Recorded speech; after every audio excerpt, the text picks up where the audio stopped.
Most of us understand that a phone call from a stranger soliciting money is likely that of a con artist in search of a victim. But how might a caller respond if he thought his grandchild was in immediate danger and could resolve the issue quickly by wiring money? There are a myriad of phone and mail scams that threaten to prey upon the vulnerable, and almost all of them employ both an emotional appeal and a request for money. Let's go to the Edina Police Department where Fire Captain Ryan Quinn is with Detective Eric Amundsen to discuss strategies to avoid becoming a victim. Thanks, Brian. We're here today at the Edina Police Station. I'm here with Detective Eric Amundsen. How are you doing today? Excellent. How are you? Doing well, thank you. Today, I'd like to talk a little bit about scams. Phone scams, internet scams, how they're affecting our community and particularly some vulnerable adults. Why don't we talk about some telephone scams? Okay. First of all, fraud scams have been around forever. They've changed with the advent of telephone and now with the proliferation of the internet. That's basically a force multiplier for the fraudster to contact more people more often, and the more people they contact, the more likely they are to find a victim. Now, when they're calling these people and they're asking for money, how do you know if it's true? Well, any fraud scam tries to get you personally involved. Sometimes it's by an implied threat, like the IRS scam where they say that you owe taxes.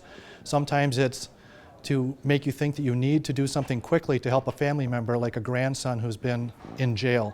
And what they do is they try to get you emotionally involved, and once you are, you stop thinking. So they get this phone call, they're becoming emotionally involved. What's the first thing that they should do to slow it down, to verify what's going on? Being emotionally involved is the problem. So you need to calm yourself down, slow down what you're doing, and think about it. While you're on the phone, you should ask for a callback number or a contact place to contact. After you're done, you can call the local police, you can call your friends, you can call your relatives. You can check on the internet and see if that type of scenario is something that's a common fraud scheme. Maybe take down as much information, write down as much information as you can get from the calling party. Right, and most of the time they will not want to give you a callback number.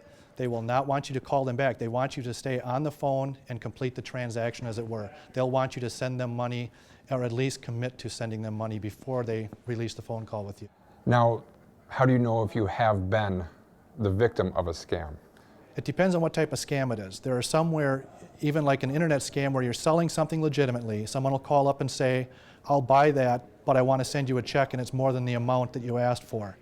And in that scam, what they simply do is they take a check from a valid account that's not theirs, and they counterfeit it using that account information. They send it to you, and your bank will accept that because it is what they consider a valid check based on the account number and the availability of funds. You deposit it into your account, you keep your share, and you pass on their share. So you send your money to them. And the problem is 30, 60, or 90 days later, your bank will come to you and say, that check was no good.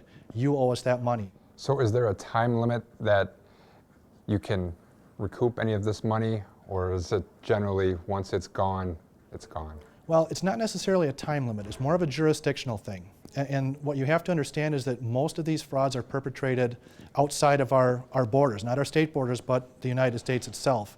They're coming from Nigeria, they're coming from Russia, they're coming from Canada. So once it's done, it's done. If you are sending money in a wire, it's gone. If you're sending it in a check, you have a possibility of retrieving it, but once it's cashed and transacted, it's gone.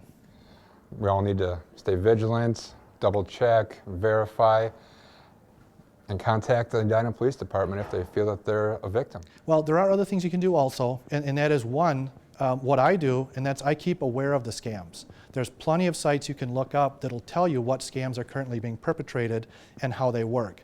And then if you have somebody in your life that you think could be vulnerable, you can share that with them. That's great advice. Thanks for taking the time today. Thank you. Brian, back to you in the studio. Thank you, Ryan.